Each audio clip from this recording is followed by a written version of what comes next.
శ్రీరామ రామ రామేతి రమే రామే మనోరమే సహస్రనామ తతుల్యం రామ నామ వరాననే శ్రీరామ రామ రామేతి రమే రామే మనోరమే సహస్రనామ తతుల్యం రామ నామ వరాననే శ్రీరామ రామ రామేతి రమే రామే మనోరమే సహస్రనామ తతుల్యం రామ నామ వరాననే శ్రీరామ నామ వరాననే పూర్ణమయంతి దేవోల భక్త హనుమాన్ కి జై. అనుకున్నట్టుగానే గంట 3 నిమిషాలను పూర్తి చేశారు. ఎట్లా సాదాగా ఊరికే ఆ ఉన్న 42 శ్లోకాలు ఆ దోహాలు పాడటమే కాకుండా అందరినీ కాస్త ఆధ్యాత్మిక ధోరణిలో ఊపినట్టుగా రకరకాల విధానాల్లో పాడారు. చాలా బాగా ఆనందంగా. ఎందుకంటే ఆ మార్గాన్ని పెట్టినప్పుడే సీతారాముల కళ్యాణం చూస్తున్నారండి అనేటువంటి పాటల ఆ భూతులు చూసారా ఆలాపన, అది ఎటువంటి వాడినైనా సరే వాడి మనస్సుని రంజింపజేస్తుంది. అటువంటి దాన్ని అటు వీళ్ళు స్థానికులు అటు నుంచి వచ్చిన వాళ్ళు చిరొకసారి ఆ ఆలాపన చేశారు. అయితే చాలా వింత ఏంటంటేనండి, ప్రతిదీ కూడా భగవంతుడి నిర్ణయం తప్పితే మన చేతిలో ఏమీ లేదు. మనం అనుకుంటాం తప్ప. మాకు రామతులసమ్మ గారు చెప్పాక ఫిబ్రవరి 17వ తారీఖు సాయంత్రం మొదలు పెట్టారు ఇక్కడ గుళ్ళో.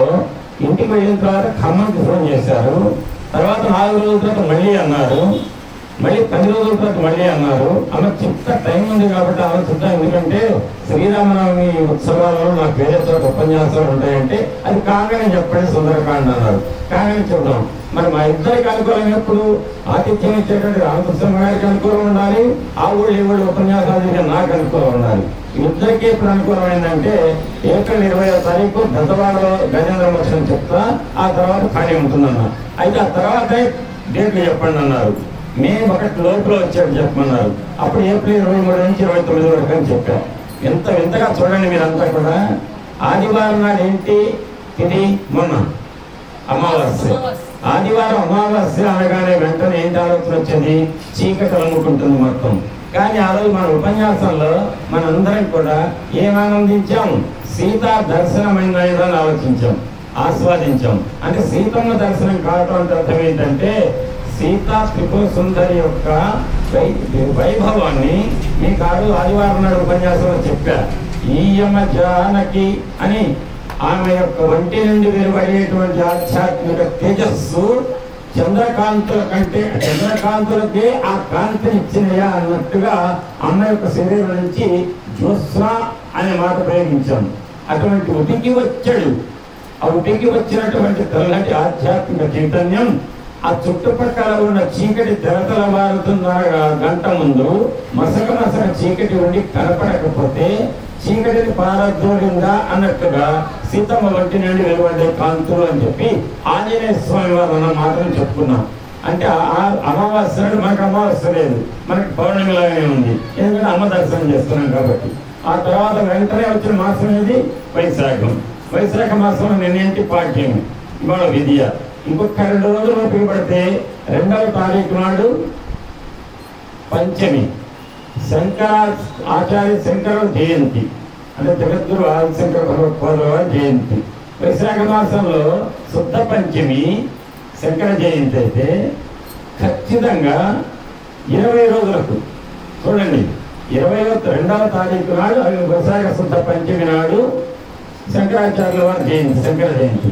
ఖచ్చితంగా 20 రోజులకు అంటే 22వ తారీఖు బహుళ దశమి ఆంజనేయ స్వామి వారి యొక్క జయంతి, ధర్మ జయంతి.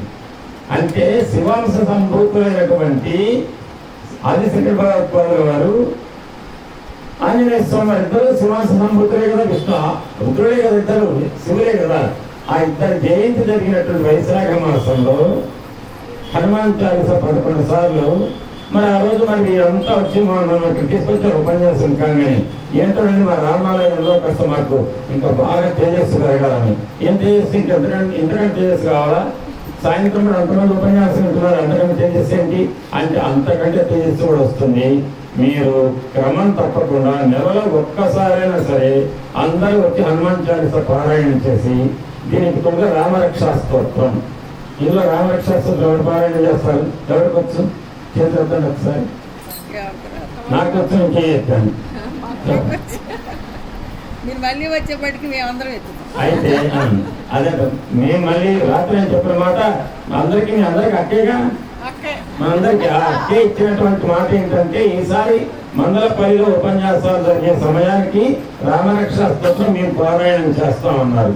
అయితే మీకు తేలికగా రామరక్షా స్తోత్రం రావడానికి నేను ఉపన్యాసాలు చెప్పుకుంటూ ఒళ్ళు తిరుగుతా తప్ప యూట్యూబ్లో పెట్టాలని 3 ఏళ్ల బట్టి ప్రజలు ఆడుతుంటే ఒక్కడ మాట నేను వినిపించుకోవాలి. నాకు యూట్యూబ్ అంటే ఎందుకు చికాకు. అట్లాంటి 3 నెలల కింద తప్పని పరిస్థితులలో ఎంత బలవంతం చేశారంటే పెద్దవాళ్ళు, అయ్యగారు మీరు ఉపన్యాసాలు చెప్పి విన్నప్పుడు ఒక్క మాట మాది మీరు వినకపోతే మీ అంత ఫీల్ అవుతా ఉన్నారు. అంటే మీ మాట నేను ఎందుకున్నాండి, మీరు ఉపన్యాసం ఆపమంటే అర్థం ఎప్పుడంటే ఎప్పుడు అన్నా ఉపన్యాసం ఆపని నేను ఎందుకు అడుగుతామండి. యూట్యూబ్లో మీ స్తోత్రాలు కానీ మీరు చెప్పిన ఉపన్యాసాలు పెడితే ఆనందిస్తాం. వచ్చాం మేము, మా వాళ్ళు ఎవరో బంధువులు ఫలానా ఊళ్ళో ఉన్నారు, వెళ్ళాము. ఫలానా అచ్యుతరామారావు గారు కానీ ఖమ్మంలో ఉన్నారు, మాకు తెలుసు, ఆయన కన్యకాపురం ఉపన్యాసాలు చెప్తాం, భలే ఉంటాయి అంతవరకే. భలే ఉంటాయి అంటే ఎట్లుంటాయి ఏం తెలుస్తుంది? ఈ ఊళ్ళో ఏదో పిండి వంట చేస్తారు, బాగా చేస్తారు కదా. బాగా చేస్తారని కబుర్లు చెప్పుకుని పోతే ఏం బాగా ఎవరికి తెలుసు? ఆ పిండి వంట తెచ్చి 4 కిలోలు పెడితేనే కదా విలువ తెలిసేది, అనుభవంలోకి వచ్చేది. అట్లనే మీరు ఎట్లా చెప్తారైనా నేను చూపించాలంటే యూట్యూబ్లో ఉంటే మా వాళ్ళకి తెలియజేస్తే వాళ్ళు ఆనందిస్తారు, వాళ్ళు నేర్పించుకుంటారు వాళ్ళ ఊళ్ళో అని ఎంత గట్టిగా చెప్తే అప్పుడు యూట్యూబ్ ఓపెన్ చేశారు. అందులో ఈసారి మొట్టమొదటిసారిగా నాకున్న ఖాళీ ఉన్న 10 రోజుల్లో రామరక్షా స్తోత్ర ప్రతి శ్లోకాన్ని చిన్నగా స్లోగా చదువుకుంటూ వెళ్ళి మళ్ళీ 2 సార్లు విడగొట్టి చదవటం నేర్పించారు. ఆ నేర్పించి యూట్యూబ్లో ఉంది, అడగండి ఒకసారి.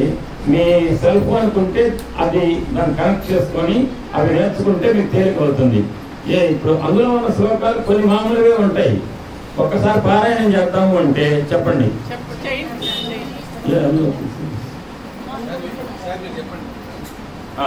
ఇప్పుడు నేను పారాయణం చేస్తా, ఒక్కసారి మీరు బుక్లో చూడండి.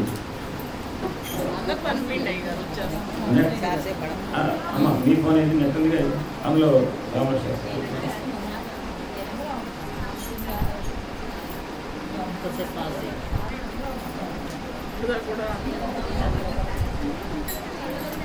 అయితే ఈ లోపల ఒక మాట అందరూ కూడా ఇందులో ఉపన్యాసాలు రాని వాళ్ళు ఎవరు, సాయంత్రం పాటు ఇంతవరకు రాని వాళ్ళు ఎవరు చేయొద్దు ఒకసారి.